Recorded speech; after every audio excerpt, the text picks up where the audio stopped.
बोलो जयकारा बोल मेरे श्री गुरु महाराज की जय। श्री सद्गुरुदेव भगवान की जय। गुरुमुखो, प्रेम बहुत आवश्यक है। प्रभु के प्रति प्रेम, संत महापुरुषों के प्रति प्रेम, इस प्रेम की कोई सीमा नहीं होती। प्रेम में बहुत शक्ति होती है। जो अपने परमात्मा के प्रति प्रेम करते हैं, परमात्मा उनके हमेशा अंग संग रहते हैं। बहुत समय पहले की बात है कि बिहार प्रांत के एक छोटे से नगर में घृणा पर प्रेम की विजय की एक अद्वितीय घटना घटित हुई। इस स्थान पर सुंदर बगीचों और एक आश्रम था। यहाँ के लोग प्रसन्नचित्त साधारण सादा जीवन व्यतीत करते थे। ये आश्रम लोगों का आश्रय स्थान बना हुआ था, क्योंकि सभी आत्मोन्नति की ओर अग्रसर होने के साधन पाकर सफल हो गए थे। साथ ही साथ शारीरिक स्वास्थ्य के लिए मुफ्त औषधि भी प्राप्त करते थे। महात्मा जन दवाइयों के लिए जड़ी बूटियों एवं आश्रम के अहाते में उगाया करते थे।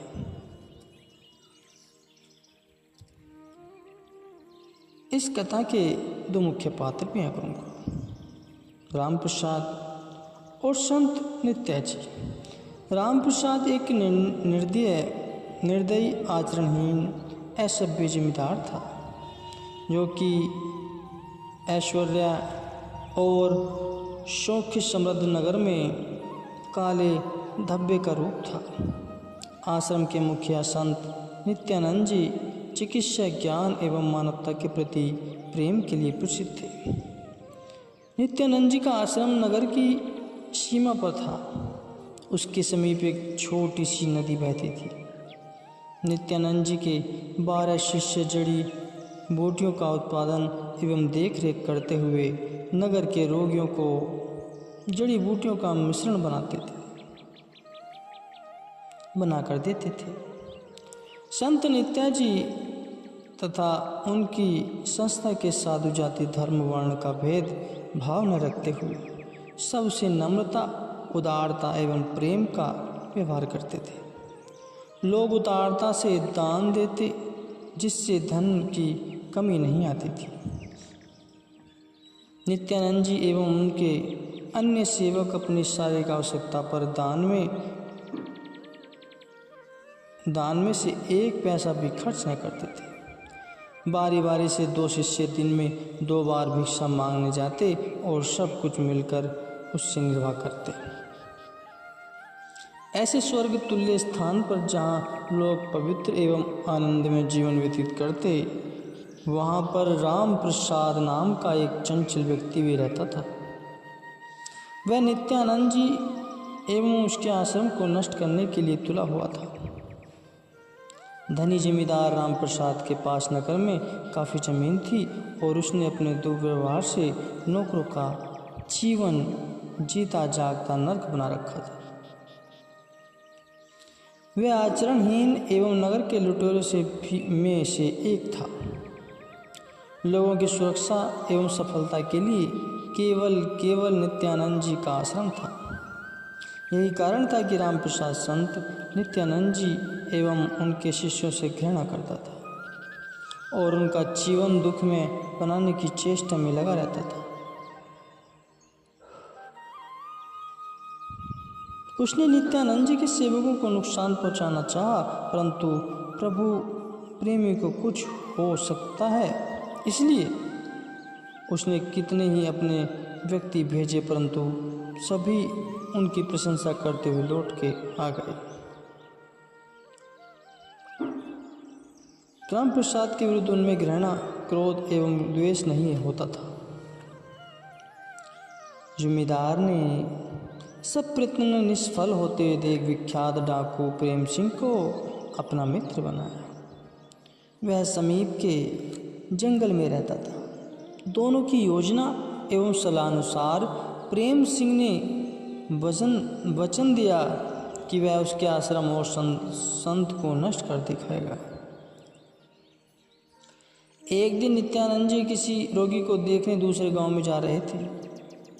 ऐसे समय में वह दान में दिए गए सफ़ेद घोड़े पर चढ़कर जाया करते थे। प्रेम सिंह जंगल में झाड़ियों के पीछे छिपकर संत जी की राह देख रहा था। जब वह वहां से गुजर रहे थे तो एकदम डाकू आक्रमण करने के लिए बाहर आया।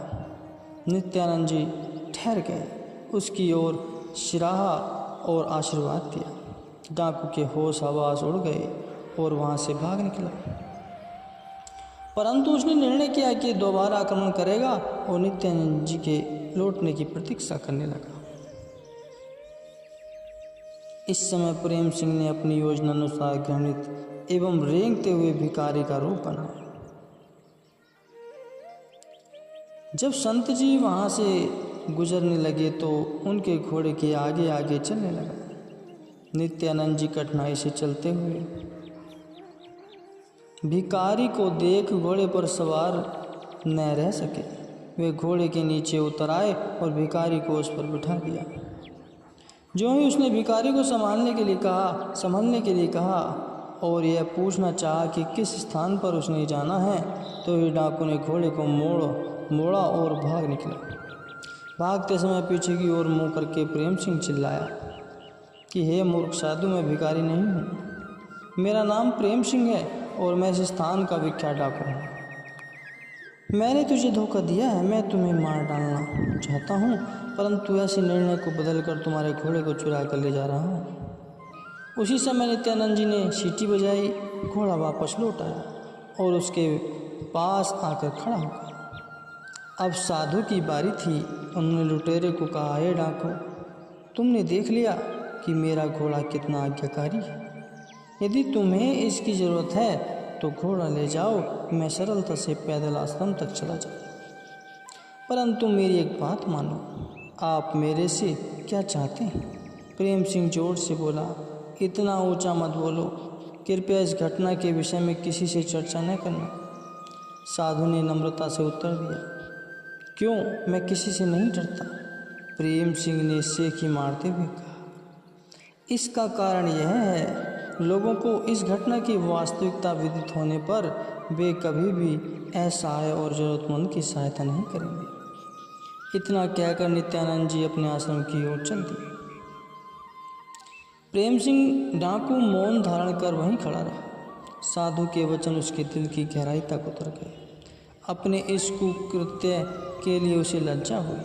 प्रेम सिंह पूरी रात सो न सका और बार बार अपने आप को कोसता रहा।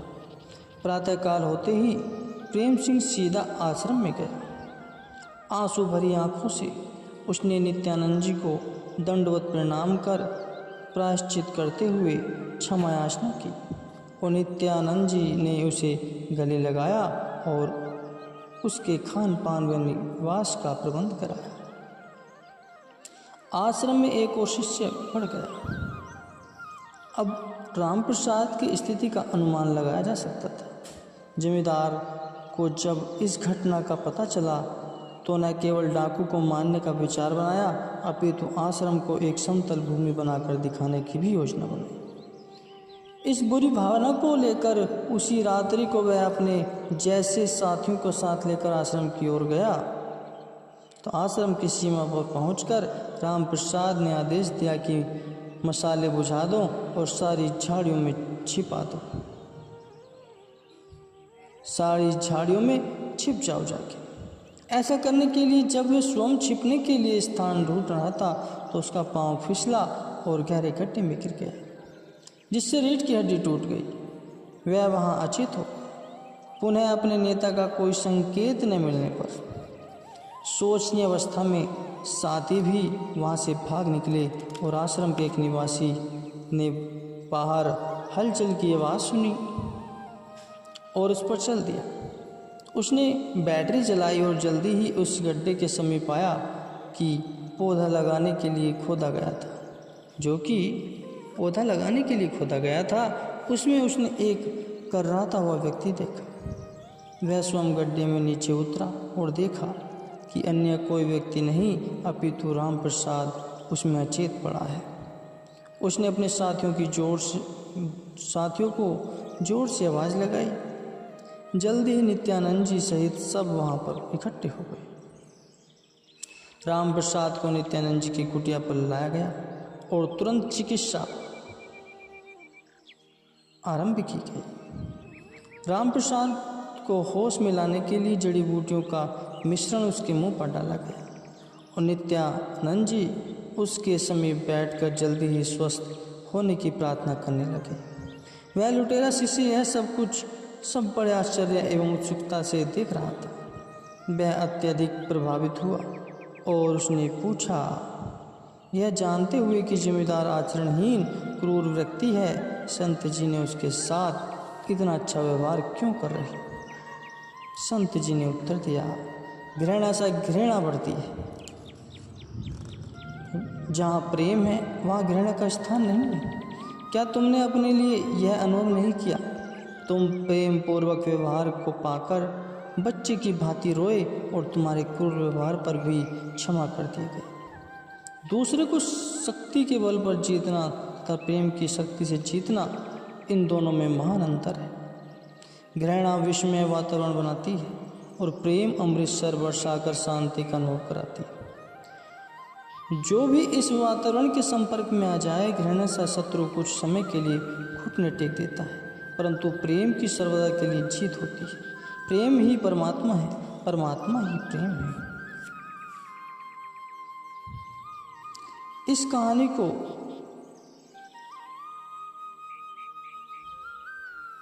प्रेम के बारे में बताया गया है। संत सत्पुरुष कृपा व प्रेम का लक्ष्य लेकर संसार में प्रकट होते हैं। वे अपने तन पर अनेकों कष्ट सहन कर अब हमारे मानसिक रोगों का उपचार करते हैं तथा वे परमात्मा के प्यारे और सबको प्रेम की शिक्षा देते हैं। भगवान श्री कृष्णचंद्र जी महाराज कहते हैं कि जो पुरुष मित्र शत्रु पक्ष विपक्ष द्वेषी बंधु गुणा तथा धर्मात्मा व पापी के लिए समान भाव रखता है वह अति श्रेष्ठ होता है। तो इससे तात्पर्य यह है कि अमर सत्य पथ दर्शाती है कि संत महापुरुष समदर्शी होते हैं और सबके साथ प्रेम पूर्वक व्यवहार करते हैं।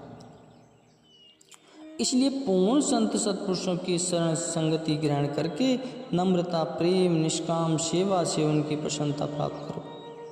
वे तुम्हें आंतरिक शत्रुओं पर विजय पाने की कला सिखाएंगे, जिससे भक्ति पथ पर अग्रसर होकर लक्ष्य को पा लोगे। प्रमुख हो, प्रेम ही परमात्मा है, परमात्मा ही प्रेम है।